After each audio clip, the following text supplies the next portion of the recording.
It may be the biggest hack ever into the government's computers.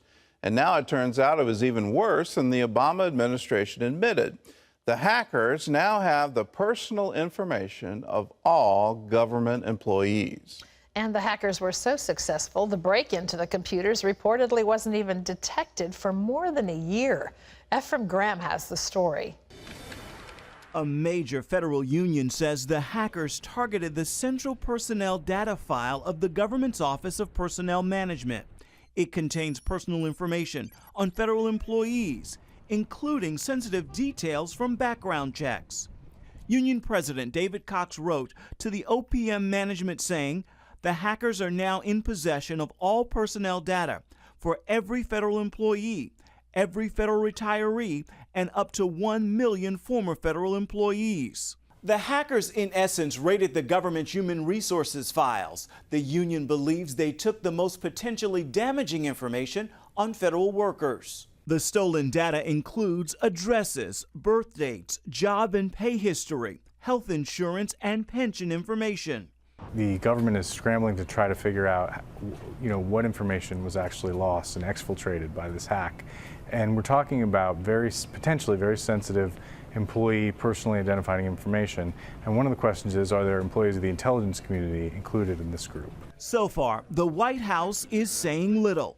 They are working actively to understand exactly the scope of this particular intrusion, but also to determine who is responsible and to make sure that we can take steps that are necessary to hold the individuals who are responsible for this incident.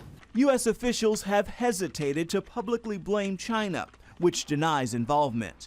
But Senate Democratic leader Harry Reid says the hack was carried out by the Chinese, although he didn't specify if it was the government or private hackers.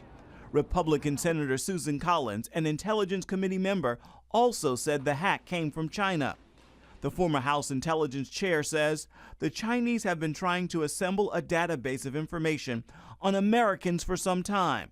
The goals could include using personal details for blackmail or creating bogus emails, which could then become entry points to inject more spyware into government agencies. Ephraim Graham, CBN News. Well, in other news, the Senate is about to take on a major debate over one of the biggest social issues in America. John Jessup has that story from our CBN News Bureau in Washington. John? That's right, Gordon. The Senate is taking up a ban on abortions after 20 weeks. Supporters say the measure makes sense, arguing that science shows unborn babies at that stage can feel pain. Paul Strand has this story from Capitol Hill. Senator Lindsey Graham already has 45 co-sponsors as he introduces a ban on abortions of the unborn 20 weeks or older. He says America needs to have a debate on this. What I want to do is to make the American people think long and hard about wholesale abortions at 20 weeks. National Right to Life President Carol Tobias admits passage in the Senate is an uphill battle. That's because 60 votes are needed for the debate to go forward, and Democrats are a solid wall of opposition. The Democratic Party is in lockstep with the abortion movement. They don't want any limits on abortion at any time during pregnancy. Marjorie Dannenfelser of the pro-life Susan B. Anthony list. 60 votes is a heavy lift, but God is good, and senators have consciences, so it is certainly possible. If this bill does pass in the Senate, it's certain to face a presidential veto, but supporters say it's still a fight worth having. Part of the whole strategy here is to build support for a pro-life president. That's the reality.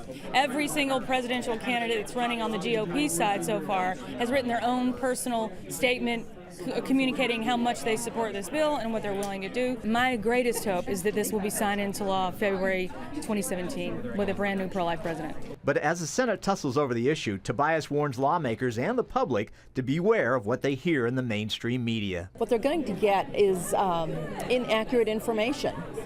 We are being told that babies past 20 weeks can't survive, and they can.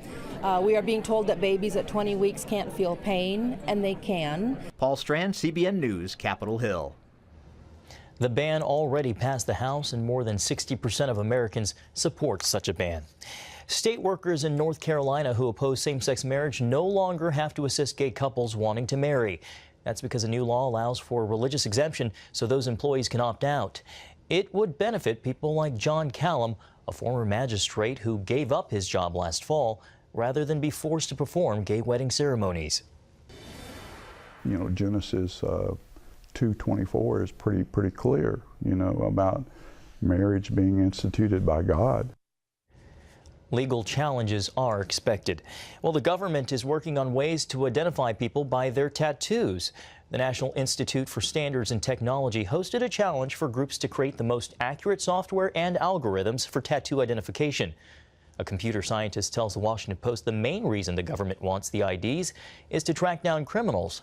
But a legal expert questions if the law has caught up with how image recognition with tattoos could be used, since people are being identified remotely without even knowing it. And Gordon, this raises a host of legal and technological issues. Well, part of the problem is that it's actually behind the times. If you're doing ID based on tattoos, the latest is IDs based on retinas, and that from remote cameras. So all your eyes have to do is be open, and you walk in front of that camera, and they have the ability coming soon to be able to identify you, and that will be a very specific identification, much better than what's currently being used with face identification, facial recognition. If any familiarity at all with Facebook, you already know about the Facebook tagging and how that's able to follow all pictures of you on social media. So this is a brave new world, and remote identification with all kinds of big data coming along with it, identifying who you are, what are your preferences, what do you like to do, tagging GPS data to that, where have you been. The tracking ability now that technology has is frankly frightening, and from a privacy standpoint, our laws are nowhere near to catching up.